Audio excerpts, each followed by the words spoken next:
This is the fifth estate winning headlines, your media police post, coming to you from Nairobi, Kenya, from the Fort Hall School of Government. In this segment, we summarize some of the headlines that you may have missed this morning, but we also take a look at some of the political pieces that we call cartoons in this country. Today is the 16th of November, 2022, and I am 2M. I am DK. And I am 2J, and in case you missed today's headlines, here they are. In the Daily Nation, man who owes Kenya 40 billion shillings. The Standard, RUTO's big test after judge stops vetting. In the Star, MPs plot Qatar trip to watch World Cup. The People Daily, MPs to probe Cherera 4. Wow. Half the headlines sound like jokes and the other half are quite serious. Oh yeah, looking at the Standard today, RUTO's big test after judge stops vetting. And I have this to say. President RUTO is a student of General Patton, the celebrated American hero during the Second World War. General Patton used to tell his soldiers that he has not recruited them into the army to die for their country. He has recruited them to make the enemy die for his country. Love it. This is how he motivated his soldiers. But a critical lesson that RUTO has borrowed from General Patton is that in war and politics, speed is more important than depth. To this general, a good leader must move with speed, and the depth of his actions will only reveal itself later.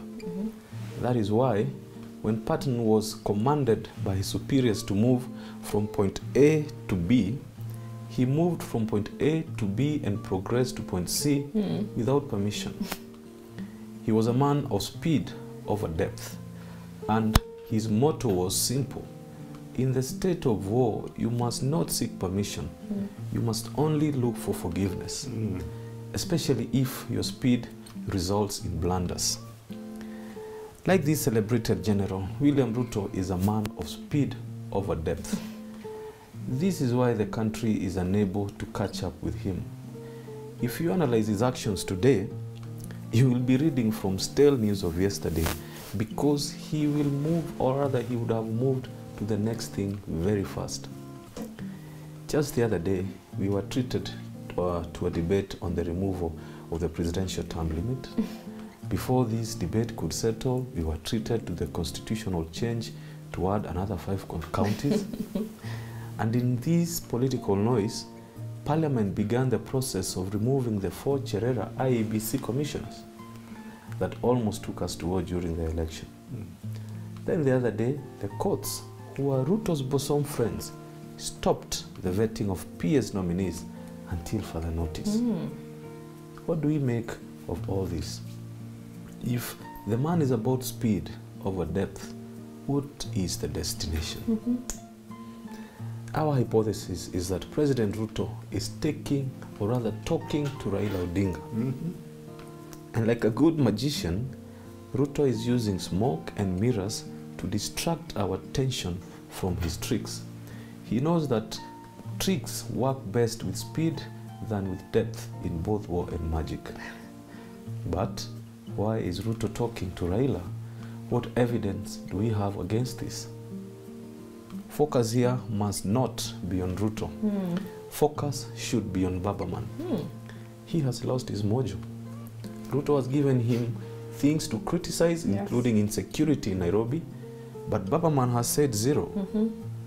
In the court of public opinion, the loud silence from Raila suggests that he is in conversation with President RUTO. And the big question here is this: why not? If the two men reconcile, country will be peaceful. And this must be done by any means necessary. RUTO must use magician tricks and the tactics of generals to achieve this reconciliation. Wow, I couldn't agree more. 2M, had you not predicted that this handshake may be on the way? Yeah, absolutely.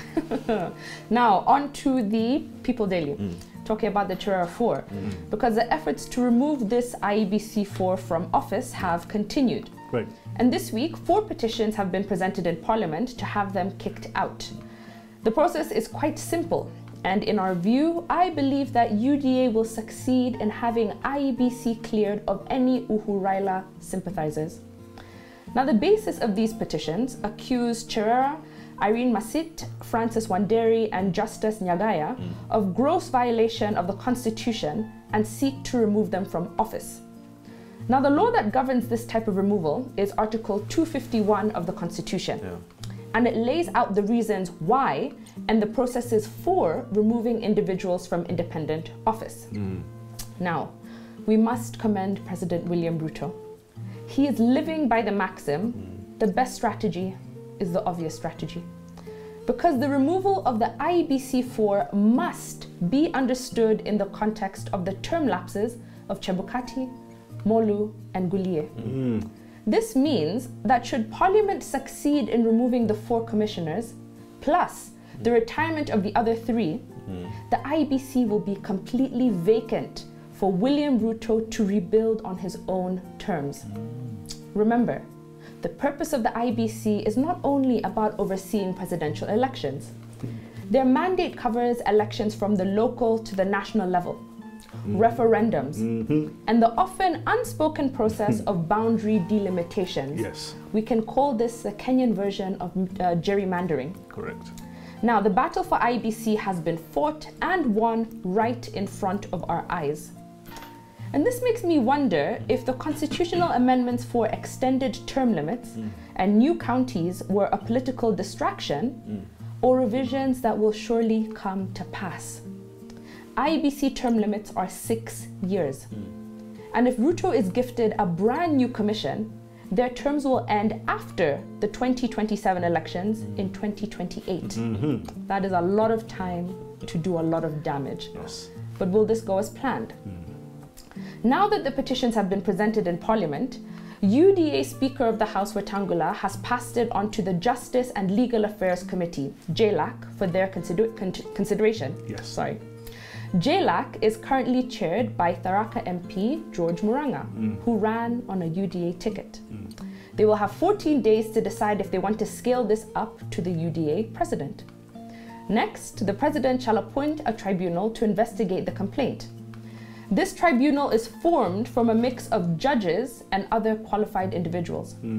So hypothetically speaking then, this tribunal could be made up of David Maraga, Mr. Abin Nasir, and Donald Kipkorir, just for the perception of balance. Long story short, the 4 commissioners' goose is cooked. And while this may be an exaggeration, the point is very simple. So long as UDA has a majority in Parliament, JLAC is secured, and the forming of the tribunal is in the hands of the president, there is nowhere for these 4 commissioners to hide. Game over. The only option, and our advice to the IEBC4, is to resign now.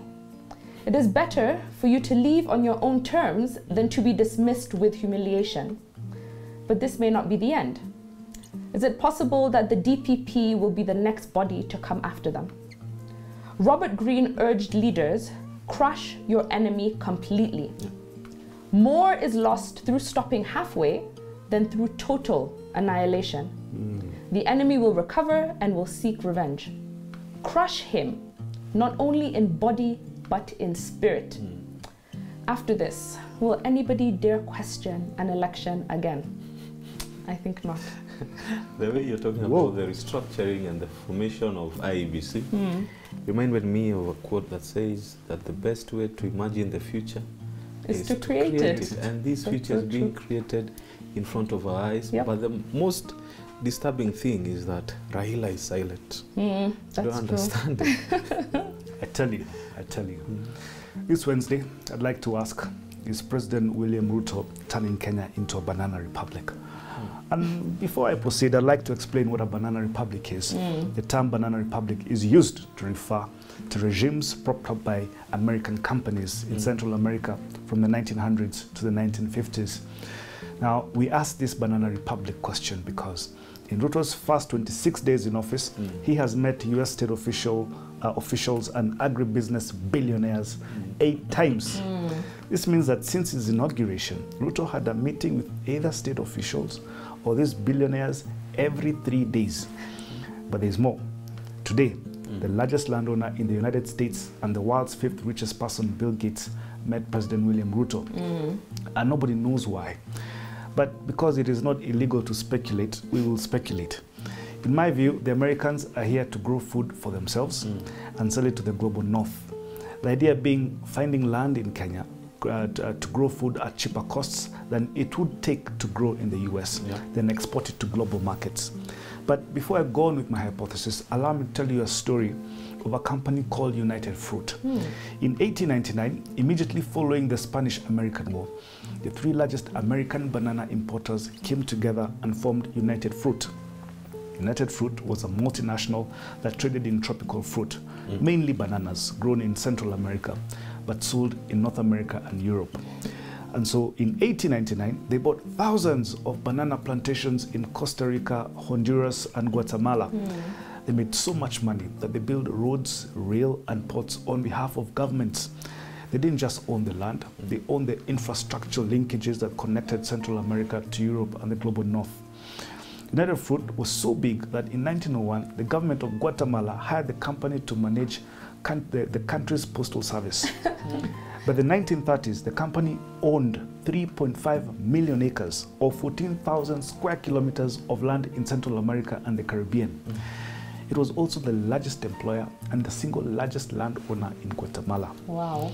Then in 1952, the Guatemala military junta proposed a law that would have government expropriate 1.5 million acres from multinationals like United Fruit and settle 100,000 families. United Fruit was incensed by this law. How dare they bite the hand that fed them, they asked. And so United Fruit made the president of Guatemala, Jacobo Arbenz, a simple offer. They wrote to him and said, if you want democratic self-government so badly, you can have it, but for a small fee. It will cost you $19.3 million. The president refused. He wrote back and said the total land valuation when United Fruit were filing their taxes was $1.1 million. That's what we will pay you. United Fruit did not reply. Instead, they called then US President Eisenhower for backup. Eisenhower, through the CIA, approved a clandestine operation to show who was in charge. And on June 27, 1954, Jacobo Arbenz was overthrown courtesy of none other than the US government. Corporate America had overthrown a democratically elected president. What's my point here? If the US ambassador to Kenya, a dollar billionaire, has done more visits to State House than any other Balozi, it is because her reputation precedes her. She is a businesswoman. She is a deal maker. And there's nothing wrong with that.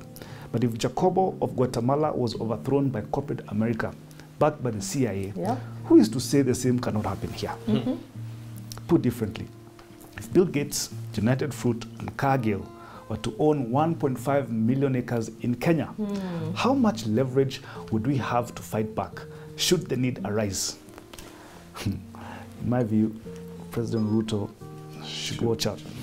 Oh my goodness. Why are you giving us these scary scenarios, huh? I mean, it's happened. It can happen. No, it's true, right? It could happen. 60, 70 years ago. Why should it not happen now? And I think what's even scarier is the fact that we do not know why Mr. Bill Gates is here. Precisely. A lot of us assume it's regarding GMOs, which are problematic in and of themselves, but I guess only time. And people do not know. He's the largest landowner in America. You know, farmland owner. Yes, that's true. You know, so if he's looking for more megodas here, I think it's because he wants to sell 5x5 plots. All right. On that note, we have a criteria that we use to judge the headlines by. We ask ourselves, is the headline topical or speculative, repetitive or groundbreaking, and finally, thoughtful or just plain lazy? That was just plain lazy. All right. People Daily, MPs to probe Juror 4. I think we can toss that. That is a done deal. Thank you, People Daily. You are old. The Star, MPs plot Qatar trip to watch World Cup. World Cup. That's what you've done to us. I think this is quite a funny headline. The MPs plotting to go to Qatar. Plot. And why not? They should go. I mean, if if the nation's intention was to make Kenyans angry, this will definitely make them. I think they said the flights alone will cost, I think it was 18.3 million shillings just to get them to Qatar alone. Let them go. They must enjoy it. You know what? Let them enjoy it. I completely agree. Absolutely. If you can't, you don't watch it from home. Times are tough. You go to Qatar. All right, but I think we tossed the star, but we give them a thumbs up for being entertaining. The Standard, Ruto's big test after judge stops vetting. We already know that they have agreed to stop the vetting, and I think this touches on what DK was saying, that by the time you read the headline, it's already stale news. We've moved on. He's meeting Bill Gates now. Toss the Standard. The Daily Nation, man who owes Kenya 40 billion shillings. And this man is none other than Cyrus Jirongo. I love it. So as the story goes, in 1993, Cyrus Jirongo, being one of the most powerful men in Kenya, went to Post Bank Credit and took a loan of 2.7 billion shillings. At the time, that was the budget deficit of Kenya. Whoa. To date, he has yet to pay the loan. It has ballooned 15 times. I guess that's the equivalent of that 40 billion that they speak of. Now you want 10 billion of Hustler Fund. Right? Sponsored by Jirongo. I admire Jirongo. As Paul Getty says, if you owe the bank 100 shillings, that is your problem. But if you owe the bank 100 million shillings, that is the bank's problem. Therefore, it's Kenya's problem. It's Kenya's problem, right? So I think for giving us a very insightful and intriguing story, I say we award the Daily Nation our winning headline. Wow. Agreed? Yeah. Fantastic. On to the political pieces that we call cartoons, where we also have a sometimes 3, but today 2-part criteria. Is it good or is it bad? Let us begin with the Standard, please. Standard. You have, there is a cartoon depicting the back end of sewer disposal line with the sewage spewing out of it in the pipe. You see a pair of startled eyes and a voice from above that says, "It is safe to come out now, Mr. Junaid." And there is a warning there saying sewage disposal, stay clear of the area. And you can see some eyes inside the sewage. Yes, you can see those eyes popping out. That must be Junaid. That's what Gado is telling us. And I think the context of this is Junaid has not spoken for a long time. The last tweet was 6 days ago. But I mean, 2J, you were saying something. I mean, I don't understand the cartoon. One, who is telling Junaid it's safe to come out? Is it a trap, or is it somebody who's telling him to come out because now you can... Okay, I guess the point we're saying here is Junaid is the sewage, right? That when he speaks, it's so violent and so nasty that that's what we equate him to. Absolutely. So is he being told it's safe to come out now, continue being the sewage man that you are, so is opposition about to revive itself? Or is it a trap? Is somebody telling him to come out when we know that it isn't safe for opposition to exist? Gado, as always, you must read between the lines. I don't get it. If you struggle to interpret a joke, it's not a joke. I say we toss it. It's respectfully. It's a nonsense. All right, DK, how about we look at the Star? The Star, back to yesterday.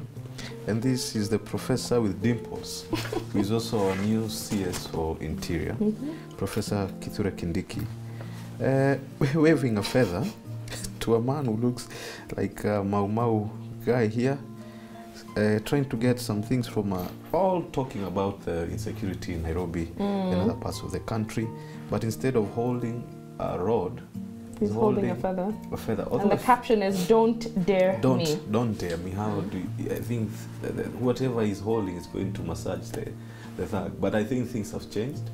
I think the president or the Ministry of Interior has released more security into the streets of Nairobi.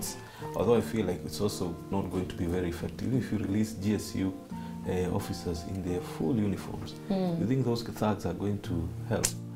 And how long will you keep those GSU officers there? Yeah. So I think it's good for Panadol effect, but I think going forward, there needs to be better, means, because these guys are not going to operate openly. Yeah. I mean, I agree with you. I mean, and going by the way things are looking like, it looks like the next thing government will do is deploy NYS to fight this thugs. but I'd like to dedicate a movie to Professor Kithure Kindiki, American Gangster, depiction of Frank Lucas. Anytime Frank Lucas spoke is when he did wrong when he had some action. You know, in the movie he shoots a guy and then explains why he shot the guy. I think he should deal with the criminals and then come out and tell guys, say, hey, what next? Explain their... Yeah, people will fear him then more. But now when he speaks, you just never know what happens the following day. Yeah, I feel like this is one of the instances where that maxim, the best strategy is the obvious strategy, actually does not work. Absolutely, it doesn't work. Yeah, I think it's a funny cartoon. But guys, can we stop bothering and making fun of Kindiki? Cut the guy a break. Kindiki or the voice. All right, finally we have a look at the Daily Nation. And here we have a caricature of CJ Martha Koome in a test tube. And in front of her stands caricatures of RUTO and Rigathi. RUTO is holding a medal that is labeled PS nominees, while Rigathi is holding one named CAS nominees. Rigathi is looking at Koome. And behind in the background we have some test tubes that are broken. And the caption is litmus test. The cartoons today are just difficult to interpret. Because, okay, I think DK was making this point. In science, when you do a litmus test, there's no test tube involved. It's the litmus paper. Yes. Right? Absolutely. However, if you're talking about it in politics, it's in reference to seeing whether a nominee will achieve that vote or that position that they seek. Yeah. So I understand that in the context of the PSs and the CASs.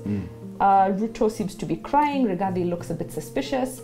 But give it to Ndula. Let's flip that argument a bit. Yeah. Maybe CJ Martha Koome is the litmus paper. Maybe she's the litmus paper in the test tube. And I think the jury is out there. I mean, many have been saying she is squarely in Ruto's pocket. Yes. And this decision by the High Court to suspend the vetting of CASs and PSs is, I think the judiciary is trying to show that they're independent. And maybe that's the litmus test. Is she going to turn blue? What color does litmus test show? Okay, no. You know what? So maybe this is just a bit of a mixed metaphor, because at the background of the cartoon, there are other test tubes that seem to be broken. Yes. Proving that they broke beyond the bounds of what they would do. So the question being asked, therefore, is will Koome break the test tube and, you know, show her strength? Yes. Or will she remain a test tube baby? Oh gosh. That test tube is already leaning as if it's about to fall. Yes, as if it is about to fall. So that's if true. It's about to fall, I don't think she'll survive this test. Honestly, I feel like it's far too convoluted, requires too much analysis. I want to suggest that we toss the Daily Nation. Are we in agreement? And award the winning cartoon to the Star. To the Star. That is my, okay. So there you have it. We have a winning headline from the Daily Nation and a winning cartoon from the Star. And I have a little quote in reference to our brown dimpled friend, or rather for our brown dimpled friend, and it comes from a French poet. His name was Charles Baudelaire. He said, "The greatest trick the devil ever played was convincing the world that he did not exist." Take that into account how you will. Don't forget, you can also find us on your TV screens. We're on Pang Free to Air, GoTV and Star Times. Have a lovely evening and we'll see you tomorrow. God bless.